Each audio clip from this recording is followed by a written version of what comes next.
నమస్తే. This is Shaurya. Welcome to red TV.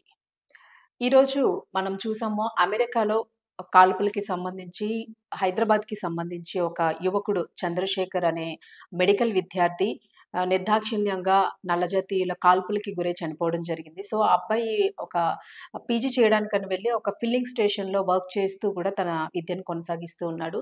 So, ఆ అబ్బాయి పైన కాల్పులు జరగడంతో సో, ఆయన చనిపోవడం జరిగింది. దానికి సంబంధించి ఇప్పటివరకు కూడా మృతదేహం ఇంకా అక్కడి నుంచి వాళ్ళ కుటుంబ సభ్యులకి రాలేదు. సో, ఎన్నో కలలతో అబ్బాయిని చంద్రశేఖర్‌ని విదేశాలకు పంపించి తనని మంచిగా ఉత్తమ వైద్యుడిగా తీర్చిదిద్దాలనే తల్లిదండ్రుల కల కూడా కన్నీటిలో మునిగిపోయింది. కన్నీటి పర్యంతమవుతుంది ఆ కుటుంబము.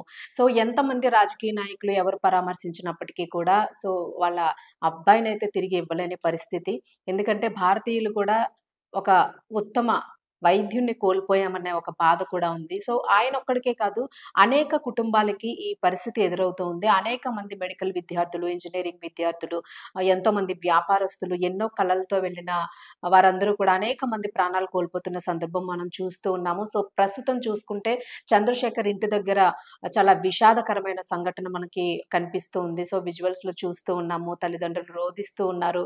వాళ్ళ బ్రదర్ కూడా చెప్తూ ఉన్నారు. డైలీ ఫోన్ చేస్తూ ఉంటాడు. డైలీ మాట్లాడుతూ ఉంటాడు. కానీ ఇలాంటి వార్త వినాల్సొస్తుందని ఊహించలేదు. ఇలా జరుగుతున్నాయి సంఘటనలు అని మాకు తెలిసినప్పటికీ గూడా అంటే కొంత కంట్రోల్‌లో ఉండుంటుందిలే, మనకెందుకిలా జరుగుతాదిలే అనే ఒక మంచిని ఆశించి మా తమ్ముడిని మేము పంపించాము.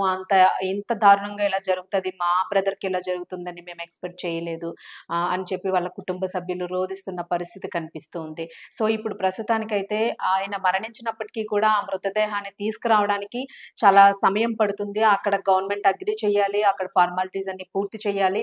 సో, దీనిపైన కొన్ని ఎంక్వైరీస్ ఉంటాయి. ఇవన్నీ అయిన తర్వాత మృతదేహాన్ని ఇక్కడ భారతదేశంలోని వాళ్ళ గృహంలో అప్పజెప్పడం జరుగుతుంది. సో, ఇక్కడున్న రాష్ట్ర ప్రభుత్వాలు కూడా దానికి సంబంధించి కొంత స్పందించినట్లు మనకు కనిపిస్తుంది.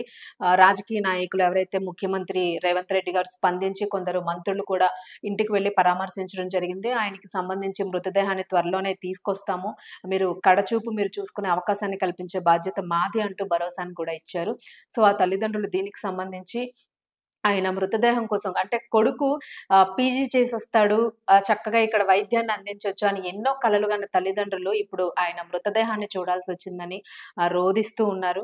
మరి ఎందుకిలాంటి హత్యలు జరుగుతూ ఉన్నాయి? భారతీయులపైన ఎందుకిలా కక్ష సాధింపు చర్యగా ఒకేసారి ఎట్ ఏ టైమ్‌లో అనేక మంది పైన కాల్పులు చేస్తూ ఉన్నారు. అనేక మంది మరణిస్తూ ఉన్నప్పటికీ కూడా ఎందుకు ఇంకా భారతీయ ప్రభుత్వం ఏదైతే ప్రధానమంత్రి గారు అలాగే ఉన్న పెద్ద పెద్ద ఆహ్, ఆహ్, ప్ల డిజిగ్నేషన్స్‌లో ఉన్న ప్రతి పర్సన్ కూడా ఎందుకు స్పందించడం లేదు? దీని మీద ఎందుకు ఒక ఖచ్చితమైన చర్యలు తీసుకోవడం లేదు? ఎందుకు ఇతర దేశాలతో మంచి చర్చలు జరపడం లేదు? ఎందుకంటే ప్రాణాలు కోల్పోవడం అన్నది ఆషామాషీ విషయం కాదు.